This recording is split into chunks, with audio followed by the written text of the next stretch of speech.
How do you build teams that trust each other? This starts with meetings. So in this video, we're going to talk about what it takes and the activities that you need to do to build trust within your team so that you can run effective meetings and perform at your highest standard. As a team, we come together when we have a meeting.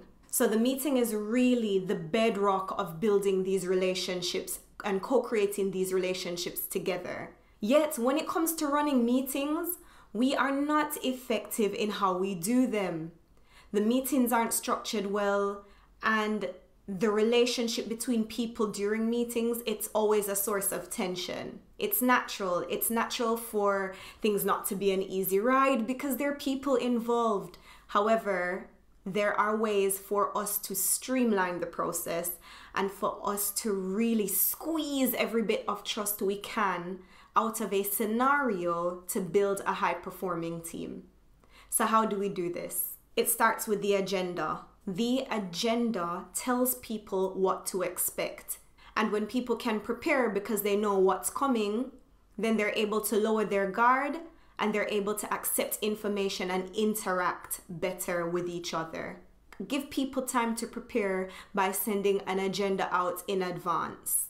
Another point about the agenda is its structure.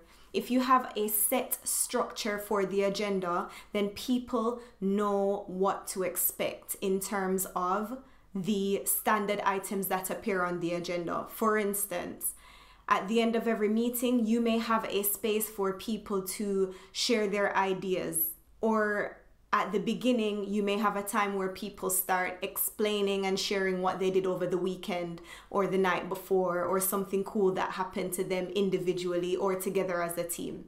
Having the structure set further compounds the transparency and helps to lower people's guard even more because again, they know what to expect. Now they know what to expect structurally way in advance because you follow this structure every single week.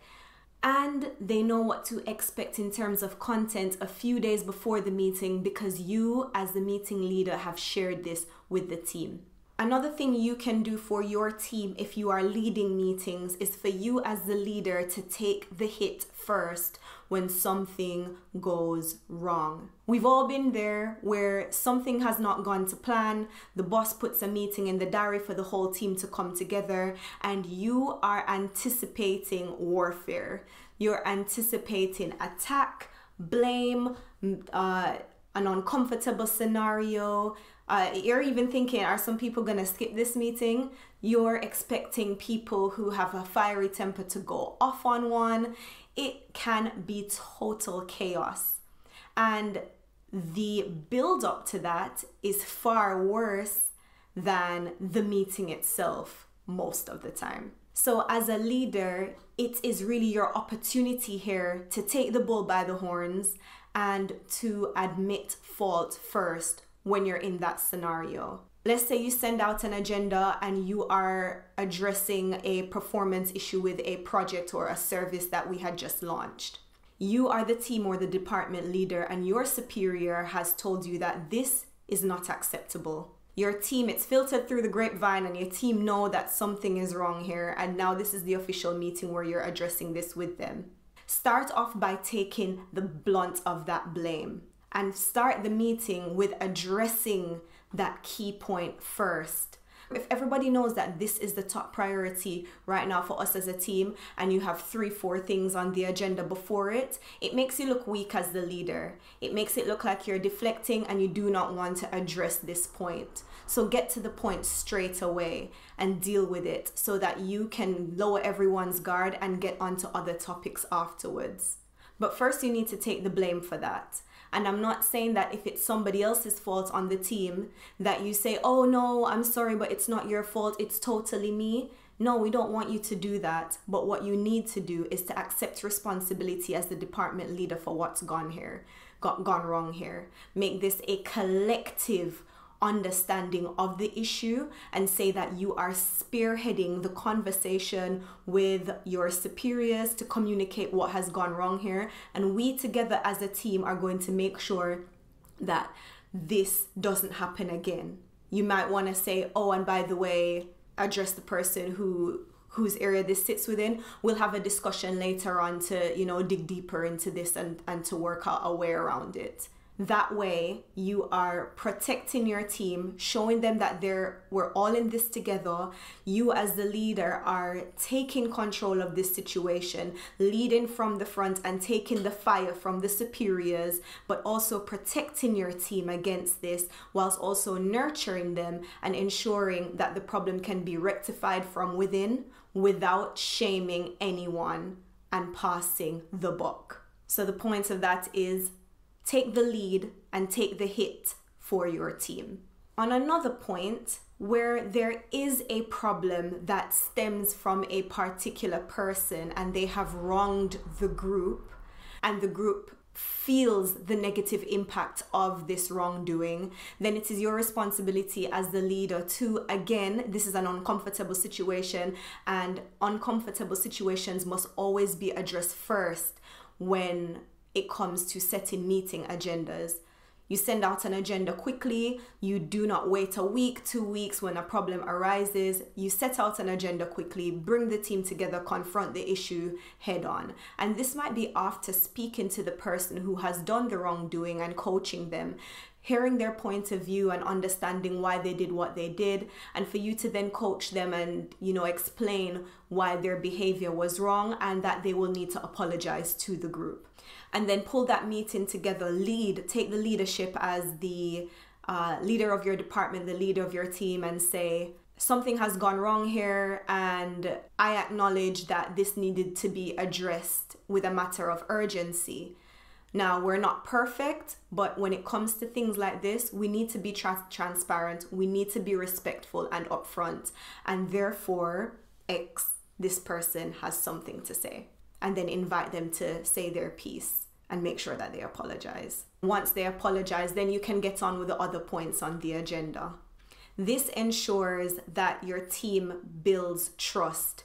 They know that their values are protected.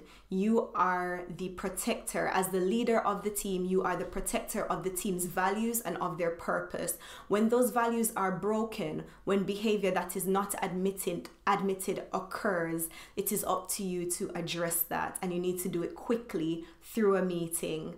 And you need to make sure that it's the first point on the meeting. Now, we touched on this point earlier about giving your team space to share.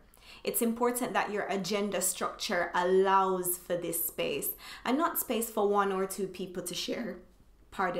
Not just enough space for 1 or 2 people to share, but enough space for the whole team to share if it's an intimate team meeting. If it's a huge team like a department of 20, of course, you're not going to have a chance to do this. But if you're having a meeting with your direct reports, then yes, do make space to share, because it is these water cooler moments, these moments of sharing experiences and stories where people are enabled and empowered to emotionally bond with each other. They're able to connect on a human level, and you need these interactions in order to build trust. So don't skimp on them. Ensure that when your team is meeting, you give them space to share, to connect, and to build trust as a team. Now, this one is something that I see a lot in different companies, and it falls down to the culture of the place, and that is time. We need to respect people's time.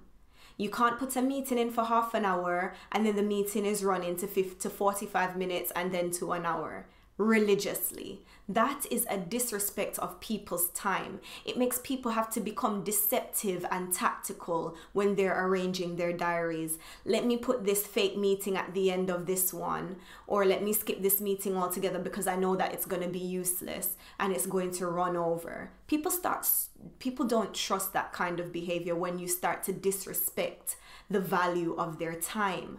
And so if your meeting is half an hour, end it at the half an hour mark. If there are things to discuss afterwards, schedule future time to do that. And how do you control how a meeting flows so that you stick to time? This is where the agenda comes in handy. If you preset the agenda, preset it with time so you know roughly how long you're going to spend on each topic. And when the time is up, move on. At the end of the meeting, if you need to set another meeting to follow up, then do that. But do not run over on people's time. It's a killer for trust, and trust is delicate. It is so hard to come by and it takes so long to build up. Do not let something as simple as time management degrade the trust in your teams. And these are some of the ways we can build trust in meetings. If you like this video, please give it a thumbs up and subscribe to the channel if you haven't subscribed already. This really helps the channel to grow, and it tells me that you're enjoying this content so that I can make more of this content. So please let me know what you think. Also, if you enjoyed this and you want to hear more, then you can subscribe to my newsletter. The newsletter goes out once a month and it contains specific invites to live workshops and live webinars that I run on specific topics. And if you want to be a part of these, the spaces are extremely limited because, as you know, with workshops, if it grows to a certain amount of people, it's not effective anymore. So if you want some one-on-one time with me in a smaller group to learn and to grow more, then sign up to this newsletter. You will not regret it. The link will be in the description notes. Thank you for listening, and I'll see you in the next one.